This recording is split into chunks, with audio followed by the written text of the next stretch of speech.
আমি দেখিনি তোমায় চোখের তারায়, তবুও তোমায় ভালোবেসেছি। কত জানাজার পড়েছি নামাজ।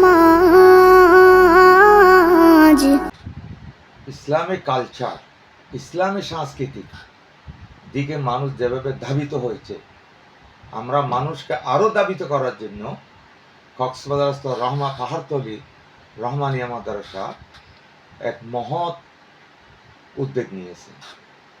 বাংলাদেশের জাতীয়ভাবে ভালো অত্যন্ত উঁচু মানের শিল্পগোষ্ঠী, কলরব শিল্পগোষ্ঠী, ওরা কক্সবাজারে এসেছেন। তাই তাহাদের সাথে আমরা যোগাযোগ করে রহমানিয়া মাদ্রাসায় আমরা একটা অনুষ্ঠানের আয়োজন করতেছি। আপনারা তো সবাই জানেন আমি ব্যবসা করি মোহাম্মদুল্লাহ বে কক্সবাজার। আমি খণ্ডকালীন একটা ক্লাস ওই মাদ্রাসা করাই, কোনো বেতন টেতন নেই না। তাই তাহাদেরকে আমি উৎসাহিত করেছি, আপনারা এই কলরব যে শিল্পগোষ্ঠী ছেলেরা এসেছেন তাহাদিনে একটু অনুষ্ঠান করেন। তাই আগামীকাল 28-10-2025 রোজ মঙ্গলবার সন্ধ্যা 6টায় এই কলরব এবং রহমানিয়া মাদ্রাসার উদ্যোগে ইসলামী সাংস্কৃতিক অনুষ্ঠান শুরু হবে ইনশাআল্লাহ। আমি সবাইকে দাওয়াত দিচ্ছি, সবাই আসবেন। এখানে কোনো গান বাজনা হবে না, শুধু গজল হবে, নাতে রসুল হবে, হামদে বারিক আল্লাহ, আল্লাহর প্রশংসা হবে। আমি সবাইকে নিজ নিজ দায়িত্বে আসার জন্য অনুরোধ জানাচ্ছি। কয়টা থেকে শুরু হবে?